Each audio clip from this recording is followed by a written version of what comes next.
Hello student, we discuss about the factors affecting economic development in the third PPT of Indian economy.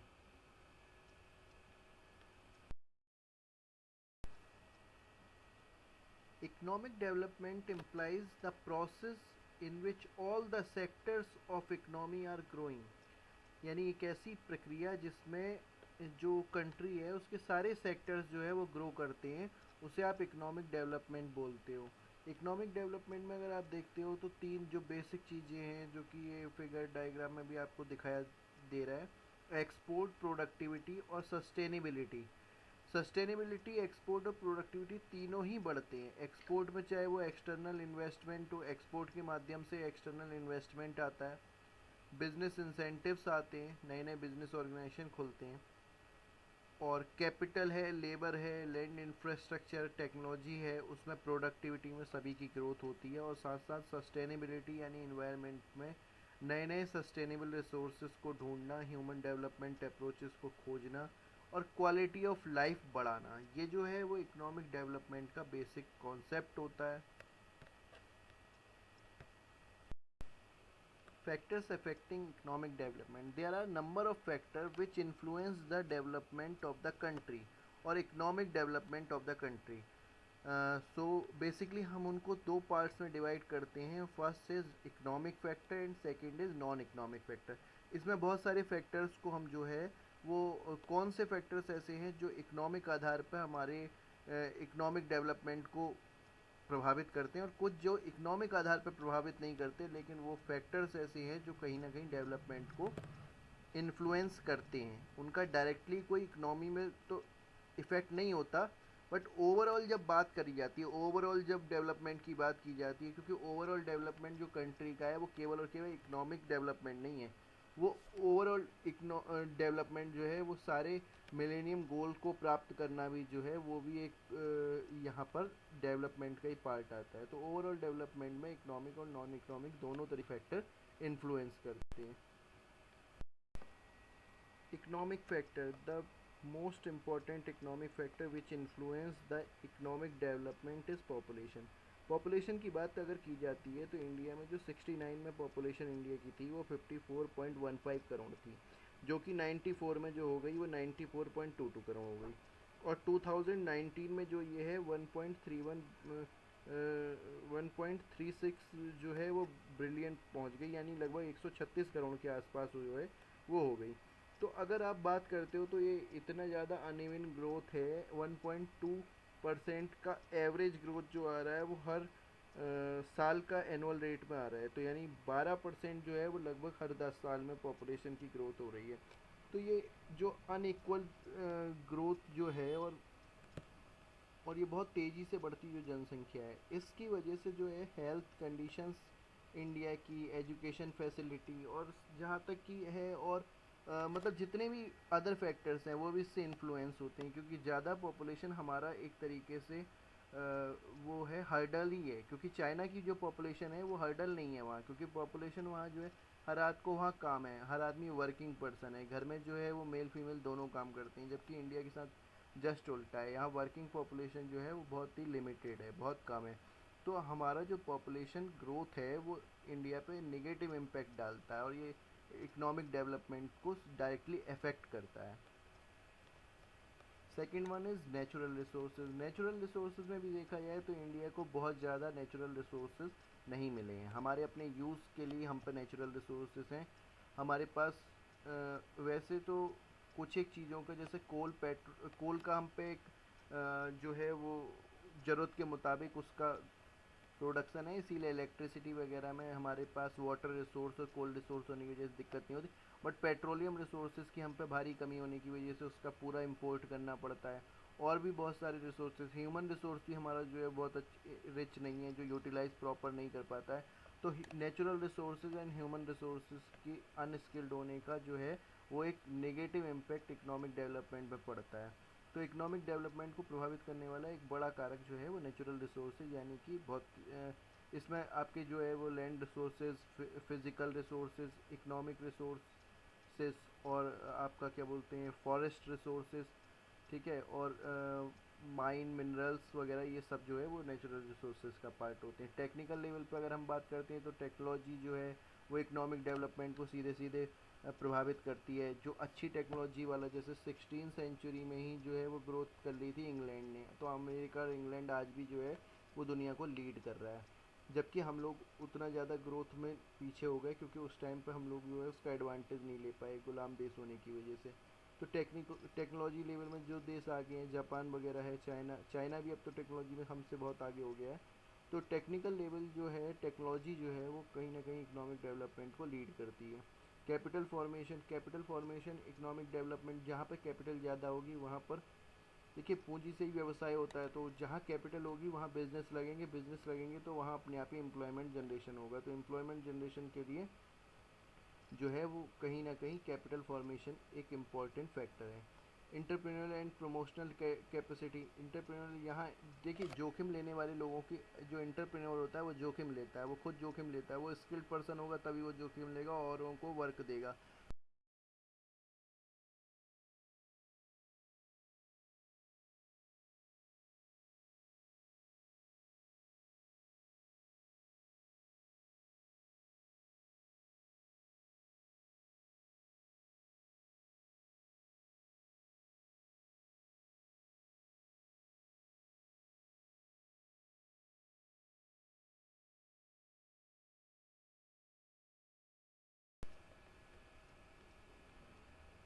The next factor is capital output ratio. देखिए capital output ratio जो होता है वो एक amount होता है जितनी capital need करती है, यानी ज़रूरत होती है एक यूनिट आउटपुट की बनाने के लिए। जैसे एग्जांपल हम लेते हैं कि अगर किसी कंपनी का इन्वेस्टमेंट जो अगर आप देखते हो इकोनॉमी में, वो 32% है जीडीपी का, और इकोनॉमिक ग्रोथ अगर उसके हिसाब से देखी जा रही है तो 8% है। तो यहाँ जो 32 रुपीज़ है वो आउटपुट 8 बनाने के लिए इन्वेस्टमेंट, यानी आउटपुट अगर 8 रुपये का बनाना है तो आपको 32 रुपीज़ का जो है वो इन्वेस्टमेंट करना ज़रूरी है। तो ये कैपिटल आउटपुट रेशियो जो है उसे कहते हैं, जो इकोनॉमिक डेवलपमेंट में एक इम्पॉर्टेंट रोल जो है वो प्ले करता है। बाकी आपका इकोनॉमिक सिस्टम है, इकोनॉमिक सिस्टम में जो आपकी आरबीआई या जो कि आपकी सेंट्रल बैंक जो भी है, सेंट्रल बैंक की पॉलिसीज़ हैं, ग्रोथ है, और जीडीपी की दर आपकी क्या है, वहाँ के लोगों की जो अदर इंडेक्स जो आते हैं, जीपीआई इंडेक्स वगैरह जो है वो, इकनॉमी किस तरीके की है, टैक्स सिस्टम किस तरीके से हैं, वहाँ पर मिलने वाली लेबर इंटेंसिव है, प्रोडक्ट इंटेंसिव है, मार्केट वहाँ का कैसा है। तो इकोनॉमिक सिस्टम इन सब चीज़ों पे भी इकोनॉमिक डेवलपमेंट जो है वो काफ़ी हद तक इन्फ्लुएंस करता है। गवर्नमेंट की पॉलिसीज़, देखिए गवर्नमेंट की पॉलिसीज़ तो इकोनॉमिक डेवलपमेंट को डायरेक्टली जो है वो प्रभावित करती हैं। गवर्नमेंट की पॉलिसीज़ किस ओर है, वो कैपिटलिस्टिक की ओर देख रहा है, सोशलिस्टिक की ओर देख रहा है, या मिक्स वे में चल रहा है। उसके अलावा उसकी पॉलिसीज़ में वो मैन्युफैक्चरिंग पे जोर दे रहे हैं, प्रोडक्शन पे जोर दे रहे हैं, या उसके अलावा इंपोर्ट एक्सपोर्ट के बीच उनकी क्या है, ठीक है, बैलेंस ऑफ पेमेंट उनका क्या है, बैलेंस ऑफ ट्रेड उनका क्या है। तो गवर्नमेंट की पॉलिसीज़ किस उद्योग को बढ़ाने के लिए किस तरीके की पॉलिसीज़ उन्होंने की है, तो इन सब बातों पे इकोनॉमिक डेवलपमेंट वो करता है। देखिए इकोनॉमिक डेवलपमेंट के फेज़ में हर 5 साल में इंडिया में आपको एक अलग तरीके का डेवलपमेंट देखने को मिलता है, क्योंकि जिस भी चीज़ पे अगर आप देखते हो गवर्नमेंट फोकस करती है, उस इंडस्ट्री को ग्रोथ में थोड़ा आसान हो जाता है। तो इकोनॉमिक डेवलपमेंट की ओर जाने के लिए, जैसे इंडिया की अभी करंट पॉलिसीज़ ये है, एमएसएमई वगैरह में वो ज़्यादा इन्वेस्टमेंट करते हैं, और लोअर लेवल ऑफ बिजनेस जहाँ पर मतलब ये है कि लोगों को काम थोड़ा ज़्यादा मिल जाए, क्योंकि एम्प्लॉयमेंट जनरेशन कराना अगर आपको है तो एम्प्लॉयमेंट जनरेशन कराने के लिए आपको बहुत ही ज़्यादा ऑटोमेशन की ओर नहीं जाना, ऑटोमेशन के और नहीं जाना, यानी कि आपको ऐसे एरिया को फोकस करना पड़ेगा जहाँ पर आप वर्क ज़्यादा जनरेट करा सको। और वर्क ज़्यादा जनरेट कराने के लिए एमएसएमई सेक्टर जो है वो सबसे इम्पोर्टेंट सेक्टर है, तो गवर्नमेंट वहाँ सबसे ज़्यादा फोकस कर रही है। उसके अलावा फाइनेंशियल इंस्टीट्यूशन और इन्वेस्टमेंट के कुछ चीज़ों को भी गवर्नमेंट अपने प्राइमरी फोकस में रखी हुई है। इकोनॉमिक ऑर्गेनाइजेशन भी है, इकोनॉमिक ऑर्गेनाइजेशन इकोनॉमिक डेवलपमेंट के लिए जो एक इम्पॉर्टेंट रोल प्ले करते हैं। डिवीज़न ऑफ लेबर है, प्रोडक्टिविटी का बढ़ाना है, उसके अलावा यहाँ कैपिटल फॉर्मेशन है, या फिर अगर आप बात करते हो साइंटिफिक मैनेजमेंट या रिसर्च एंड डेवलपमेंट की, तो इकोनॉमिक ऑर्गेनाइजेशन इकोनॉमिक डेवलपमेंट को एक डायरेक्टली इन्फ्लुएंस करती हैं। तो ये एक इकोनॉमिक फैक्टर जो है वो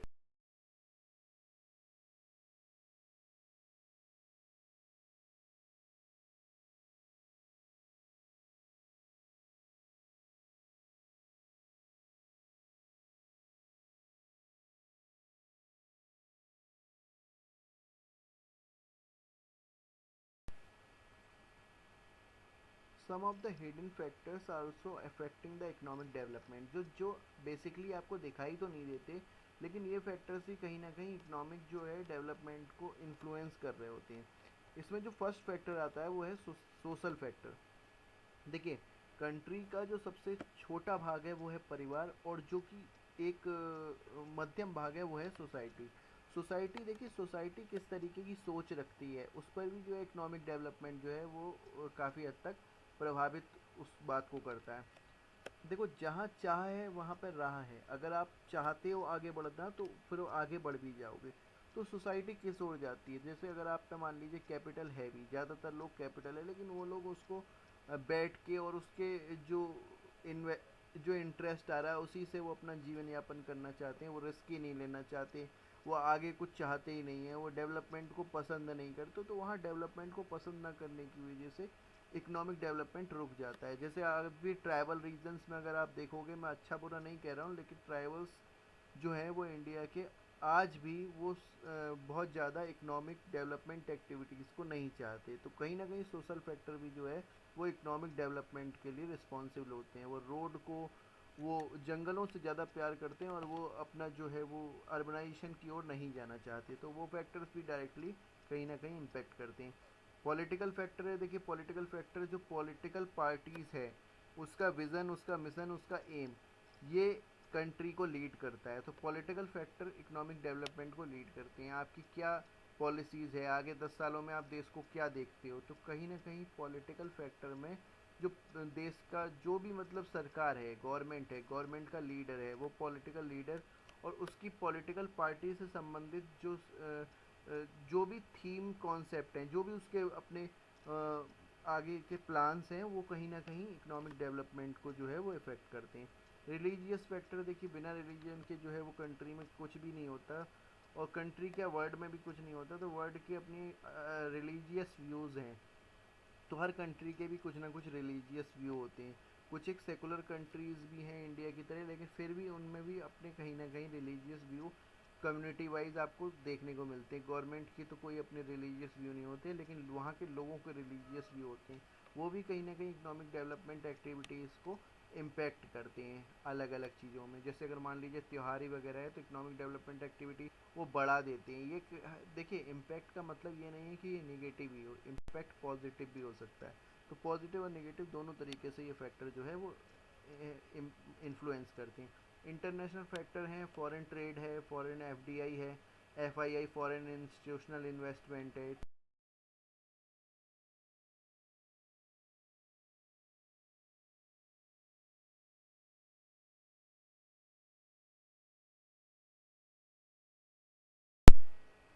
इन this slide we discuss about some obstacles of economic development. तो अगर हम बात करते हैं ऑब्स्टिकल्स की, तो जो वेरियस पॉवर्टी साइकिल्स हैं इसमें, चाहे वो सप्लाई साइड लो सेविंग साइड हो, चाहे वो लो डिमांड साइड हो, या फिर उसके साथ साथ जो है वो backward side of natural resources हो, सभी में अगर आप देखते हो तो जैसे लो इनकम के साथ लो सेविंग होगी, लो सेविंग के बाद लो इन्वेस्टमेंट हो जाएगा, वहाँ पर लो इन्वेस्टमेंट होते ही आपके क्या है वो कैपिटल की शॉर्टेज हो जाएगी। कैपिटल की शॉर्टेज होने के साथ साथ प्रोडक्टिविटी भी कम हो जाएगी, और प्रोडक्टिविटी कम होने के साथ फिर से आपकी जो है वो इनकम लो हो जाएगी। तो ये इस तरीके की बहुत सारी साइकिल्स आपको देखने को मिलती है। यही चीज़ डिमांड साइकिल के साथ भी है, डिमांड कम रहेगी, इन्वेस्टमेंट कम रहेगा, प्रोडक्टिविटी कम रहेगी और फिर से इनकम कम होगी। उसके बाद जो सेकंड बड़ा प्रॉब्लम आता है वो है पॉपुलेशन प्रॉब्लम। पॉपुलेशन प्रॉब्लम क्या है, देखिए पॉवर्टी का एक बड़ा रीज़न और इकोनॉमिक डेवलपमेंट का सबसे बड़ा हर्डल है पॉपुलेशन प्रॉब्लम। पॉपुलेशन की जो अनइवन ग्रोथ है, वो अनइवन ग्रोथ कहीं ना कहीं इकोनॉमिक डेवलपमेंट को मतलब एक इन्फ्लुएंस करती है, निगेटिवली इन्फ्लुएंस करती है। और एक ऑब्स्टिकल जो इकोनॉमिक डेवलपमेंट का है वो वेस्टर्न टेक्नोलॉजी को सीधे सीधे अडॉप्ट करना है, क्योंकि उसके लिए देखिए स्किल्ड पर्सन की भी ज़रूरत होती है। अगर आप टेक्नोलॉजी की ओर जा रहे हो, जैसे नोएडा में अभी आपने एक रोबोट का पिछले 3-4 सालों में केस सुना होगा, तो वहाँ रोबोटिक्स को यूज़ तो किया गया लेकिन वहाँ स्किल्ड नहीं किया गया, लोगों को ट्रेनिंग नहीं दी गई। तो जब लैक ऑफ प्रिपरेशन होगी, ट्रेनिंग प्रॉपर नहीं होगी, तो वहाँ वेस्टर्न टेक्नोलॉजी जो है वो नेगेटिव इम्पैक्ट दिखाती है। और फिर lack of preparation and industrial revolution का ना हो पाना। हमारे यहाँ आज भी देखेंगे अगर मजदूरी के भी या लेबर रूल्स भी बहुत पुराने हैं। लेबर रूल्स बहुत पुराने होने के बाद बहुत सारे अभी 200 से ज़्यादा तो जो है वो एक्ट्स वगैरह को ख़त्म किया गया है, क्योंकि वो उनका कोई बहुत ज़्यादा विशेष यूज नहीं था, और वो खाली जो कागजों पे जो है वो हमारे यहाँ रिवॉल्यूशन हुआ है। रिवॉल्यूशन की जो है वो एक बड़ी ज़रूरत है। और उसके साथ साथ ही अगर इंटरनेशनल कॉन्टेस्ट में देखा जाए तो इकोनॉमिक डेवलपमेंट का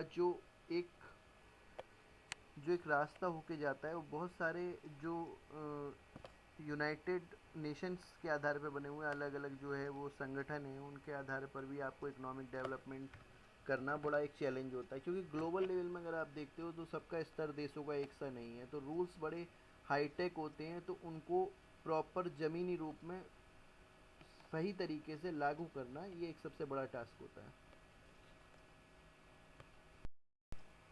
In the upcoming slides, we discuss about some balanced and unbalanced types of economical growth in different types of country and different types of economy, and discuss what type of growth the country actually need India.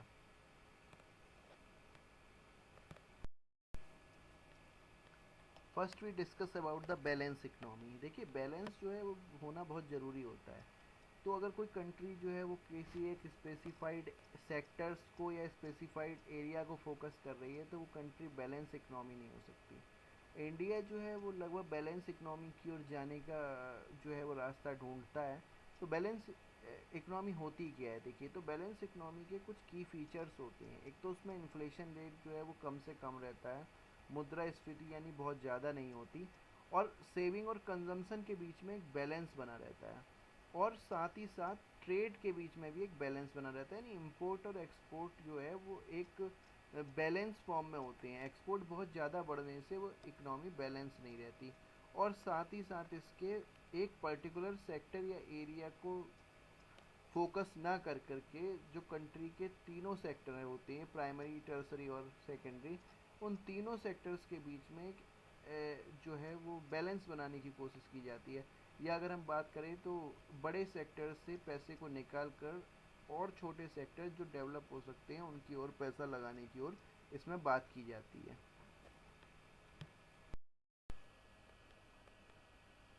And some other features of balance economy, housing market जो है यहाँ पे एक stable rate में रहता है। देखिए सबका अपना घर होना बहुत ज़रूरी होता है, और ज़्यादातर आप बैलेंस इकनॉमी में जो है वो इस सेक्टर्स पे बहुत प्राइम फोकस किया जाता है कि स्टेबिलिटी हाउसिंग मार्केट में बनी रहे, बैंक लैंडिंग सस्टेनेबल रहे, और डिफरेंट सेक्टर्स की जो है वो ग्रोथ बनी रहे।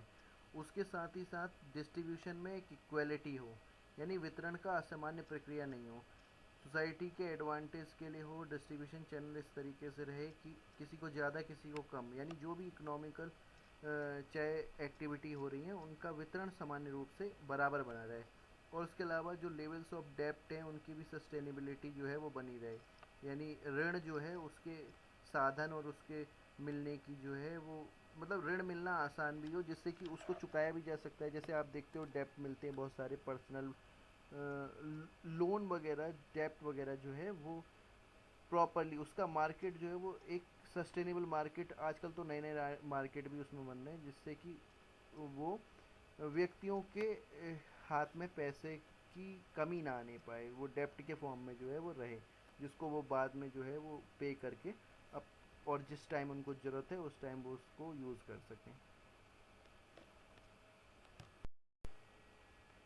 सम साइन ऑफ अनबैलेंस इकनॉमी, तो देखिए इन्फ्लेशन का बढ़ना, करंट डेफिसिट का बढ़ना, इनइक्वालिटी का होना और सेविंग का घटना, और अचानक से किसी भी चीज़ के प्राइस जो है वो एकदम से बढ़ जाना, और हाउस मार्केट वहाँ का प्रॉपर तरीके से ना होना, तो ये जो है ये एक साइन होते हैं अनबैलेंस इकनॉमी के। इंडिया ने देखिए इकोनॉमिक ग्रोथ को लेकर के अपना जो है इंडिपेंडेंस के बाद ही जो है वो पाथ जो है अडॉप्ट कर लिया था। फर्स्ट वो प्लानिंग कमीशन की ओर गए जो 15 मार्च 1950 से 17 अगस्त 2014 तक कंटिन्यू करता रहा। उसके बाद अब उसका नाम जो है बदलकर मोदी जी द्वारा जो कर दिया गया वो नीति आयोग कर दिया गया, यानी जो ये सरकार है तो जो 2014 में गवर्नमेंट ऑफ इंडिया द्वारा इसका नाम बदल के नीति आयोग कर दिया गया।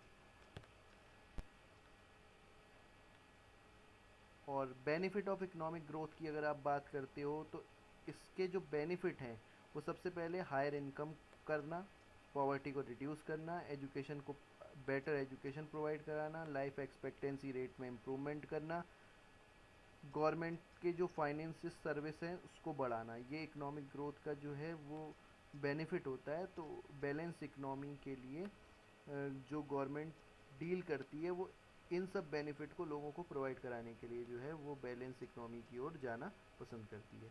Thank you student.